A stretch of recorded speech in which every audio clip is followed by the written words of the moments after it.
Stosie, you've just won a place on the Australian National Restaurant Awards Top 100, and you were the only woman in the North to win. So how did that make you feel? Well, first of all, I was delighted for us all at Parker's Arms that we made the top 50. I mean, that was unbelievably unreal. We've been in the list 3 times, but it was just fantastic. As a woman, though, as soon as I realised that I was actually the only woman-owned venue in the North on it, I was quite surprised, because I think, that obviously there should be more women in it, but I don't think that's anything that the listing could do anything about it, because there is a great shortage of women out there that don't come out and make themselves visible to trade bodies and industries, Yeah, it was a fantastic achievement. Well done, really brilliant. Could you tell us a little bit about your background and how you got into cooking in the first place? Well, I grew up around hospitality and cooking and food. It was something that was always part of my life. My mum is French, my father British, both have Lebanese origins, brought up in West Africa.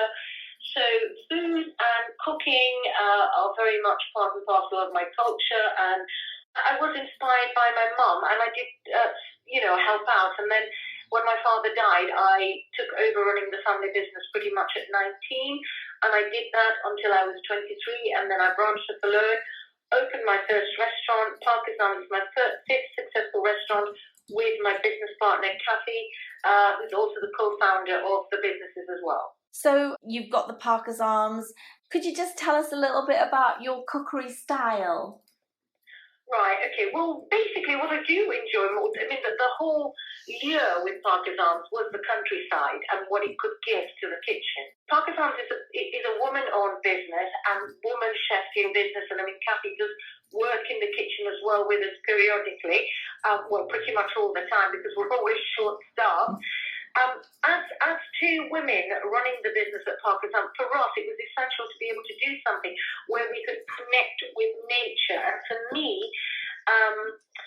my cooking style had to reverberate what the seasons could give. And because we are kind of self-funded business, it's, we don't have investors as such, we had to look at something that was going to realistically give us what we wanted. So we wanted to be somewhere where we could connect with local producers and the wild and be able to bring that in, because I feel my cooking has always benefited from what is available at my doorstep. That's how I was always brought up to believe. You feed people what is available here and now, not what is available abroad. And of course, with us being a small self-funded business, it was essential to keep costs down, but to really, really bolster quality and not compromise on food. Yeah. So my style of cooking is a mishmash of everything that I grew up with. It is fiercely rooted in French technique. So we just did this event last week in London about sustainability, and it strikes me that women actually cook sustainably, or their businesses are sustainable and limited food waste, almost like it's instinctive to them. Absolutely, very much so. It's for me, it's never about showing up the latest magic ingredient that has just been unearthed somewhere deep in Japan. And it's not about, oh look, it's really trendy, everyone to cook Japanese style, so all of a sudden I'm going to introduce dashis and this and that in my cooking. All of these can come into my cooking at some point, but they don't take the forefront. And with me, what is essential as well, again, as a self-funded business, is that nothing goes to waste. So just talk to me a little bit about how the kind of issues that you feel women are facing in the food and hospitality industry today. Well, obviously women are grossly unrepresented in the industry at large at the moment, because if you open any food publication, you will see lots of recipes and lots of articles and pieces by all the big name chefs that have been churned out constantly for years and years and years, and it never changes. The BBC, for example, is a big culprit. It only puts in the same people that it churns out in its own TV programs. And the other side of it is you'll see wonderful people like, for example, Nigella or Nadia, who are essentially home cooks that have great things to share, but they are not industry workers. So if we want to get women to work in this industry, I think it's very essential to show how women are in this industry, where they are working in this industry. And if I was, for example, a young woman wanting to get into this industry and I looked at the industry now, if I didn't know much about the fact that there seems to be a huge revolution underground somewhere with great up-and-coming young female talent that will take time to filter out, I would think, oh, this is a very male-dominated industry. Look at him.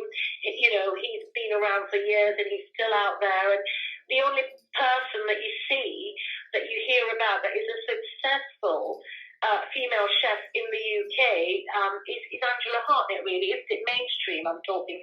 I'm not talking about social media or anywhere. I'm talking about mainstream, because when they have Great British Menu, it's very rare that the women get through, do they? They hardly ever get through. Yeah. They never become household names. So you would wonder, why would you go into an industry where you know it's going to just be predominantly male fueled? But that is not the case. In kitchens all round the country are lots and lots of women working away quietly, doing their thing, playing their part, just like the men were doing when it was predominantly just men. But, men are noisier and stronger and more vocal, so they'll go out there and get seen. So, future plans? We have a lot of people who come from all over the country to eat our pies, and they're always saying, you've got to have the mail order, get the mail order, we want some. But, it's something we want to do, obviously, but it's going to be in a small scale, where it's going to be whatever pie is available during that week is what is available mail order. So we're at this present time setting that up, the website, and how to post and ship, and, so that's in the background. So that's the first thing that will happen. And then, obviously, we're looking at getting off at the second venue as well, which is going to be much simpler. Marooned on a desert island, what's the one ingredient you could not live without? And eggs. You would find eggs. I mean, if you're marooned on a desert island, there's a guarantee that everything on the island lays an egg. So, if you catch fish that's got eggs in them, there's always going to be eggs, isn't there? And there's nothing better than an egg. It can make you a sauce. It can make something creamy. It is a robust, full meal. It's packed with protein. You can eat it raw, and if you don't have fire, and you can cook it, and it makes everything taste better. And what advice would you give to someone who's just starting out? Well, find the places that do this. Go and work there.